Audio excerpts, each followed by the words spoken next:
दिनैनि हाबाफारियाथ' जोंना जोंनि आवगायनि जेनोखि गोजोन थासारि जेनोखि लाबोनाय सुक्ति पिस सुक्ति बे पिस सुक्तियावनो बे मोनसे दफा पिस सुक्तिनिनो बेयो मोनसे दफा गरखा भवन एन्ड कालचारेल रिसार्च सेन्टार बेनि अनगायैबो गुबुन गुबुन आरो दङ जेरै गुबुन जोंनि राजबंसि भाई बिथांमोननि बे बिर सिलाराय भवन बिरसा मुंडा भवन बेफोर जिनिसखौ जोंनि सुक्तियावनो माने लाफानानै फैफादों। मानो होननानै बुङोबा जोंनि बिटिआरनि मुरब्बि आवगायनि दुलाराय बर' फरायसानि आफादगिरि प्रमद बर' बिथांनि जेनोखि थांखि उद्देश्य बे जाहैबाय माने बर' हारिजों लोगोसे गुबुन गुबुन हारि हारिसाफ्राबो जाहाथे समानै जौगानो हायो बिनि थाखायनो बे दिनैनि बेखेवनो लानाय जेनोखि गरखा भवन काम कालचारेल कमप्लेक्स बेखौ दिनै बेखेवनो लादों। दा दिनै गुबुन गुबुन चिरां जिल्लानि अनगायैबो चिरां जिल्लानि गुबुन गुबुन जायगानि गरखा बिथांमोनहा गरखा भाई बिथांमोनहा दिनै बाहागो लाफैदों आरो गरखानि अनगायैबो गुबुन गुबुन हारि हारिसा बर'जों लोगोसे गुबुन गुबुन जाथि जनगोष्ठी बिथांमोनहाबो दिनै बाहागो लाफैदों।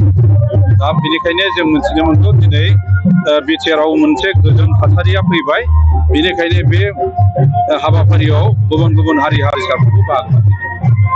बेरेखा दलाव थानाय बिथांमोना बिटिआर रेकर्डनि दफाफोरखौ मावफुंनो हायाखै होननानै बुंबाय थायो। बिटिआर रेकर्डनि दफाफोरखौथ' मावफुंनो हायाखै होननो हाया दासिमबो बे खामानिया अनगयिं प्रसेसआव सोलिगासिनो दङ। बियो टाइम लानो हागौ खिन्थु टाइम लानायनि उनाव मोनसे समाव बियो मावफुंजाहैगोन आरो बे अन प्रसेसआव दङ बियो दा। बिसोरो जेखि बुङा माने बिसोरनि बुंनायनि माने खोथानि खुनु मुल्य गैया। बिसोरो जेखौ बुंनाङा बेफोरखौबो बुङो आरो बुंनानै हयथ' बिसोरो गोजोननाय लानो हादोंबा बे बिसोरनि बाथ्रा खिन्थु जोंहा अफिसियेलि मावनाय हाबाफारिया माने सोलिगासिनो दङ आरो बे जाहैगोन जाफुंहैगोन।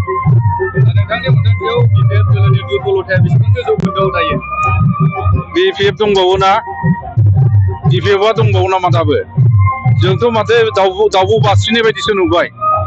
गासिबो दैदेनगिरिफ्रानो बिपिएफनिया आसोल दैदेनगिरियानो बिपिएफ दोलोखौ गारनानै गुबुन दोलोआव जोंजोंबो फैबाय बिपिएफआवबो फैबाय आरो गुबुन दोलोआवबो आथिं थिखांगासिनो दङ।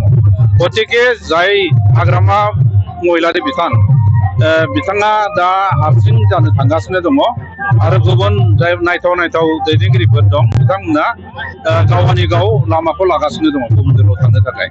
गतिके बेवहाय जौखोन्दोनि मा खोथा रायलायबावनो बे लासै लासै लासै माने सांग्रेमाया मोनसे समाव जोङो उनाव लासैनो गोमोरलाङो बेबायदि जालांनो हागौ बिपिएफनि अबस्थाया।